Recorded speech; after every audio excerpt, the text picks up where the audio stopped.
Alright, so the latest entry in the MCU, Ant-Man and the Wasp, is out in theaters right now, and it's actually pretty damn fun. I know there were a few people worrying a little bit about it, like whether or not following up a giant purple guy wiping out half of all life in the universe with just the snap of his fingers, with a full 125 minutes of Paul Rudd doing Paul Rudd things would be a good idea, but it turns out it was a great idea. It's been killing with most people who've seen it, myself included, so if you haven't seen it yet, you definitely have to go as soon as possible. Plus, I'm about to break down the movie's mid and post-credit scenes, talk a little bit about what they mean for next year's Avengers 4 and all that, so if you haven't seen Ant-Man and the Wasp yet, then be prepared for a ton of spoilers. Now, the movie's post-credit scene really isn't all that much to speak of. It's just a big ant playing with Scott's drum set. We actually saw a little bit of this scene in some of the trailers for the movie, which is just frustrating, honestly. I mean, come on, is it really that hard to just leave the end of the movie out of the trailer? This is like Amazing Spider-Man 2 levels of annoying, seriously. But that having been said, you can also hear the emergency alert sound in the background before we get to see the giant ant, and the reason that's cool is because this movie actually takes place like at the same time as Infinity War, which leads us to the mid-credit scene. During this scene, we see Hank,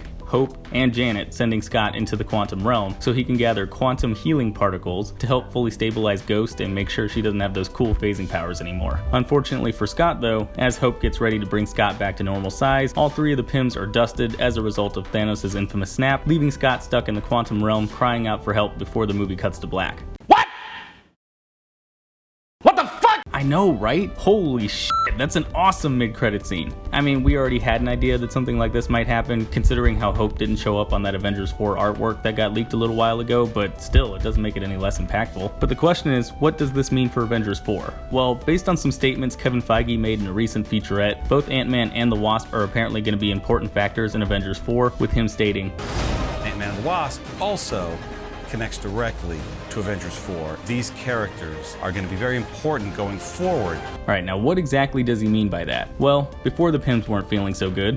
I don't feel so good. Janet warned Scott about different aspects of the quantum realm, including casually mentioning that Scott needs to try to not get sucked into a time vortex, or they won't be able to save him. Seems like the type of thing you'd maybe want to stress before sending somebody into the quantum realm, but whatever.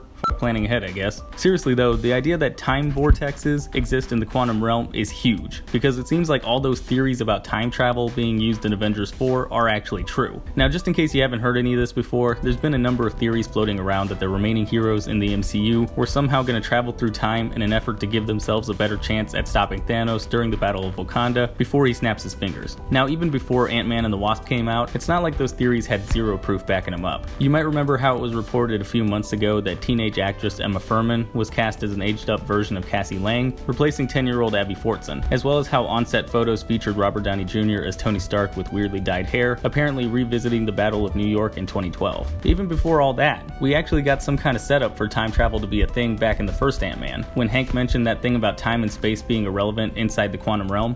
It means that you would enter a quantum realm. It means that you would enter a reality where all concepts of time and space become irrelevant. And now with the mention of time vortexes in Ant-Man and the Wasp, it seems like all those clues are finally getting tied together. Personally, I think it's very likely that Scott decides to take the risk to go into one of those time vortexes at some point, since nobody's pulling him out of the quantum realm anyway, and he winds up reappearing on Earth a few years later, trying to figure out what all happened in the years after Thanos wiped out half the population of Earth. Who knows, maybe after Scott gets out and he finds Tony, the two of them work together and figure out how to use the energy in the quantum realm, and that's how the remaining heroes on Earth get to travel around trying to stop Thanos. I guess we'll see as we get more information about the upcoming Avengers sequel. But anyways guys, that's my take on the mid and post-credit scenes in Ant-Man and the Wasp. If you guys agreed with anything I said in this video, or if you have your own theories you want to throw out there, then go ahead and let me know in the comments down below. Otherwise, I will see you all next time.